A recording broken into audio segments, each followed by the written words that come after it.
श्री राम ठाकुर महाराज जी की जीवनी। वर्षागम का जो पावस पर्व पूर्वोत्तर भारत में अंबुवाची के नाम से प्रसिद्ध है। कामरूप के कामाख्या मंदिर में दीर्घ काल से वह धार्मिक उत्सव के रूप में मनाया जाता रहा है। उस दिन उसी समारोह का अंतिम दिन था।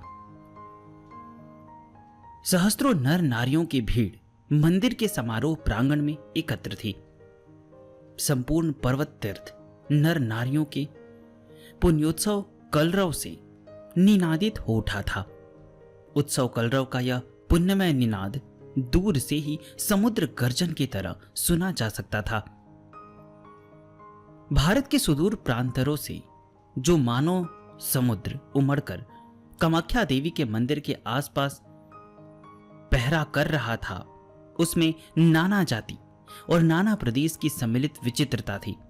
पुण्य लोभी भक्तों में कुछ यदि धन की कामना से आए थे, तो कुछ जन की आकांक्षा लेकर। इन गृहस्थ भक्तों की ही तरह उन गृह त्यागी सन्यासियों की भीड़ लगी हुई थी। उनके जीवन में कोई आकांक्षा न थी। तांत्रिकों, योगियों, वेदांतिकों और उदासियों की जमात भी प्रचुर संख्या में उपस्थित थी। इस मंदिर की अधीश्वरी भारत में सर्वत्र समान रूप से प्रसिद्ध है। भारत के प्रत्येक क्षेत्र के भक्त कामाख्या देवी के चरण पीठ में मस्तक टेकने के लिए सहस्त्रों वर्षों से लालायित रहते आए हैं। उत्सव की समाप्ति के पश्चात आगतों की यह अपरिमेय भीड़ आप ही बिखर जाएगी और जो जहां से आए थे वे वहां लौट जाएंगे। उत्सव के इस अंतिम दिन में सबसे अधिक भीड़ थी उस कुंड के पास, जहां स्नान तर्पण कर लेने के पश्चात ही देवी की पूजा में सम्मिलित होने की परिपाटी है। मंदिर के गर्भगृह में और आसपास के प्रांगण और पथ में तो तिल रखने की जगह भी खाली न थी। पुजारीगण धीर गंभीर स्वर में मंत्रोच्चारण कर रहे थे और स्तवगान का मधुर सांगीतिक निनाद भी दूर से ही सुना जा सकता था। सहसा दर्शनार्थियों की भीड़ को संभालना पहाड़ के भीतर अवस्थित प्रांगण क्षेत्र के लिए असंभव हो उठा। जंगल के टेढ़े मेढ़े निर्जन पथ को यात्रियों की भीड़ से ओतप्रोत कर देने वाले इस उत्सव में ऐसी अव्यवस्था अक्सर अनिवार्य हो जाती थी। जन स्रोत के ऐसे ही उत्ताल प्रवाह में बहकर बालक रामचंद्र उस दिन अपने साथियों से अलग हो गया। घर से वे सभी साथ साथ आए थे, पर अब उन्हें खोज पाना कठिन ही नहीं, असंभव हो गया। अनेक दिन तक साथ साथ रहने के कारण राम की सामग्री भी उन्हीं के साथ छूट गई। किशोर वय का बालक दिन भर साथियों की खोज में बेहाल रहा, मगर उन्हें ढूंढना संभव नहीं हुआ। सबसे बड़ी कठिनाई यह थी कि राम की अपने पास एक फूटी कौड़ी भी नहीं रह गई थी। साथियों ने ही उसके भोजन शयन की अब तक व्यवस्था की थी, किंतु अब तो राम निरुपाय हो गया। सारा दिन वह भूखा प्यासा रहकर साथियों को खोजता रहा। अब निराहार रहकर रात कैसे बिताई जाए, इसी की चिंता उसे सताती रही। आज अंबुवाची उत्सव की समाप्ति के साथ तीर्थयात्रियों का दल विभिन्न दिशाओं को लौटने लग गया है। रजस्वला देवी के सामने सिर टेक कर आसपास के गांव में रहने वाले लोग धीरे धीरे विदा होने लगे हैं। मेला की भीड़ छट गई है। आसपास के जंगल में पेड़ों के नीचे साधु सन्यासियों के जो अखाड़े लगे थे, वे भी अब टूट रहे हैं। धनी सामंतों के खेमे भी एक एक कर उखाड़े जा रहे हैं। धीरे धीरे सूने समारोह प्रांगण में गंभीर रात्रि की नीरवता छा गई। दिन भर की दौड़ धूप से थके हुए राम की हालत निराहार रहने के कारण दयनीय हो चुकी थी। अब उसमें इतनी भी हिम्मत नहीं रही कि मंदिर से बाहर निकलकर जा सके। फिर जब यह निश्चित है कि रात में निराहार ही रहना पड़ेगा, तो बाहर जाने की कोई आवश्यकता भी तो नहीं रही। क्यों नहीं पूरी रात जप और ध्यान में ही व्यतीत कर दी जाए? यह प्रश्न राम के चित्त में साहस और स्फूर्ति का संचार करने लगा। मंदिर के चबूतरे के एक कोने में कुमारी पूजा के लिए निर्धारित स्थान है। रंग बिरंगे सुगंधित फूलों और हरी हरी नवीन बिल्व पत्रों के ढेर वहां लग गए हैं। विविध प्रकार के नैवेद्य भी उनके साथ मिलजुल कर एक हो गए हैं। निर्माल्य राशि को आदरपूर्वक बगल में टालकर राम ने उसी स्थान पर बैठने की छोटी सी जगह अपने लिए बना ली।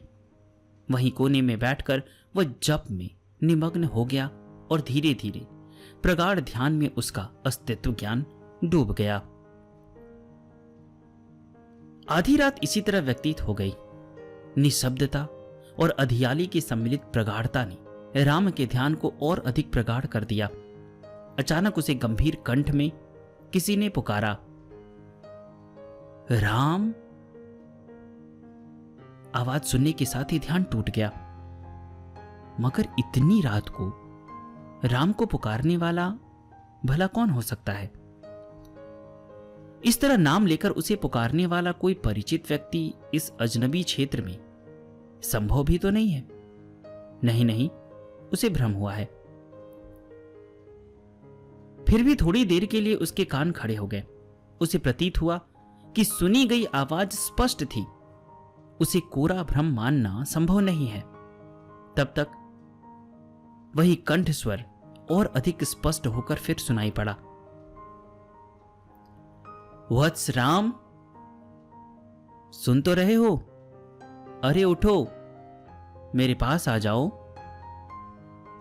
दूसरे ही क्षण राम ने देखा कि प्राचीर को बिना लांघे ही एक विशालकाय सन्यासी अचानक उसके सामने आविर्भूत हुए। उनके शरीर का एक एक अवयव शुक्ल पक्ष की चांदनी की तरह निर्मल, शुभ्र और स्निग्ध प्रतीत हो रहा है। लंबे चौड़े शरीर को घेर कर लंबी जटाओं का जाल भूमि तक लटका हुआ है। घुटने तक फैली बाहों वाले उस सन्यासी का हृष्ट पुष्ट शरीर अतीव सुंदर लग रहा है। दोनों आंखें भी बड़ी बड़ी हैं, जो अग्नि गोलक की तरह अंधकार को भेद कर स्वतः प्रकाशित है। ललाट पर रक्त चंदन का बड़ा सा टीका है और गले में रुद्राक्ष की लंबी माला। ये भीमकांत महाशक्तिधर पुरुष कोई तांत्रिक सन्यासी ही तो हो सकते हैं। राम ने सन्यासी की ओर नजर गड़ाकर ध्यान से देखा। अचानक उसके आश्चर्य की सीमा न रही। उसे स्मरण आया कि कई साल पहले उसने सपने में भी एक बार ऐसी ही दिव्य मूर्ति को देखा था।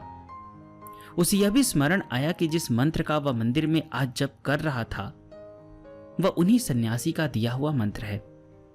उसे यह समझने में अब तनिक भी कठिनाई नहीं हुई कि स्वप्न में आकर दीक्षा देने वाले महापुरुष ही उसके सामने खड़े हैं। 12 वर्ष के बालक के पूर्व जन्म के आध्यात्मिक संस्कार उस दिन जैसे उस सन्यासी को देखते ही अचानक जाग पड़े। अब इस दैवी मंत्र को और इस मंत्रदाता को भूल पाना उसके लिए जन्म जन्मांतर में भी संभव नहीं होगा। राम के हृदय पट में महापुरुष की दिव्य मूर्ति पहले से ही अंकित थी। केवल उस पर नई देह के चापल्य ने विस्मृति का पर्दा डाल दिया था। वह पर्दा आज अचानक फट गया। उसे लगा कि इसी महापुरुष के प्रति निगूढ़ आकर्षण के कारण घर के काम काज में राम का चित्त कभी पूरी तरह रम नहीं पाता था। स्वप्न में प्राप्त इस गुरु की खोज में ही वह संभवतः अनजाने ही घर से निकल पड़ता था। तो क्या इन्हीं की कृपा उसे खींचकर कामाख्या मंदिर में ले आई थी और गांव के अन्य साथियों से उसे अलग कर दिया था? इस प्रश्न के स्वीकारात्मक उत्तर ने उसके अंतर को विगलित कर दिया। वह अनजाने ही सन्यासी महापुरुष के चरणों में साष्टांग लौट पड़ा। उसे तनिक भी संदेह नहीं रहा कि उसने अपने जन्म जन्मांतर के पराश्रय परमाश्रय को दैव योग से पुनः प्राप्त कर लिया है। पहाड़ी प्रदेश की टेढ़ी मेढ़ी राहों से होते हुए दोनों भुवनेश्वरी के मंदिर के सम्मुख आ पहुंचे। वहीं से वनाकीर्ण टेढ़ी मेढ़ी पगडंडी पहाड़ से उतरकर मैदानी भूभाग की ओर चली गई। दिव्य महापुरुष आगे आगे जा रहे हैं और राम उनके पीछे पीछे। वर्षा थम जाने के बाद आषाढ़ के आकाश में मेघ को फाड़कर चांद भी हंसने लगा है। जंगल की राह चांदनी से नहा उठी है। थोड़ी दूर पर पहाड़ की चोटी की आदित्यका को पखारती हुई धारा के रूप में ब्रह्मपुत्र का उन्मत्त प्लावन चित्कार करता सुनाई पड़ रहा है। थोड़ी दूर और आगे बढ़ने पर पहाड़ की एक दूसरी चढ़ाई शुरू होती है। थोड़ा ही चलने के बाद वन पल्लवों से ढका एक पर्वत दिखाई पड़ा। अपने पीछे पीछे चले आने का मौन संकेत राम को देते हुए महापुरुष एक कंदरा में घुस गए। चारों ओर निस्तब्ध निरंद्र अंधियाली गहरा रही है। चकमक पत्थर के 2 टुकड़ों को ठोक कर महापुरुष ने दीपक जलाया। सामने एक प्रशस्त तहखाना दिखाई पड़ा। तहखाने का कमरा काफी बड़ा और अत्यधिक स्वच्छ था। रास्ते में महापुरुष ने एक भी शब्द का उच्चारण नहीं किया। राम की तो जैसे घिघी बंध गई थी। वह कुछ पूछने की हिम्मत भी नहीं बची थी उसमें। महापुरुष के पीछे पीछे मोहाविष्ट की तरह वह राह तय करता चला। कमरे में पहुंचकर महापुरुष ने स्निग्ध स्वर में कहा, वत्स, तुम बहुत थक गए हो।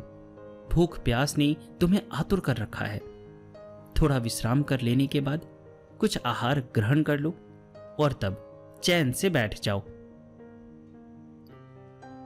राम को महापुरुष के सानिध्य के विस्मयकर प्रभाव का स्पष्ट अनुभव हुआ।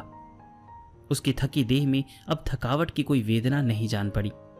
अवसाद का चिन्ह मात्र नहीं रह गया है। उसे अपार शांति और तृप्ति का अनुभव होने लगा है। फिर भी आज्ञानुसार उसने थोड़ी देर विश्राम कर लिया। कुछ देर के पश्चात महापुरुष का आदेश सुनाई पड़ा, वत्स, अब उठ जाओ। गुफा के पहले सिरे पर जाकर देखो। मिट्टी के पात्र में 2 फल रखे हुए हैं।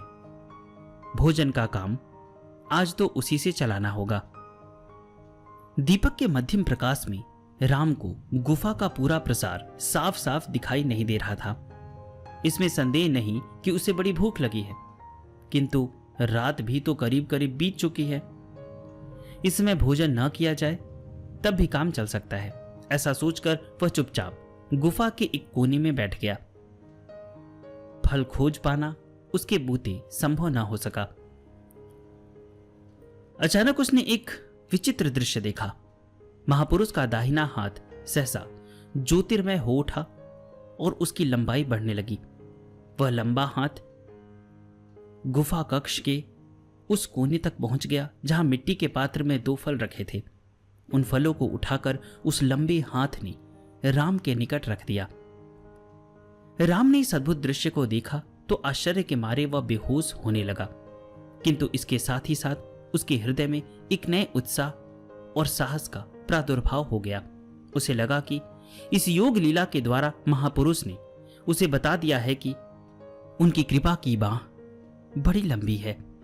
वह कहीं भी पहुंचकर अपने शरणागत शिष्य की रक्षा कर सकती है। विस्मित बालक ने दबी निगाह से महापुरुष की ओर देखा और वह फल खाने में संलग्न हो गया।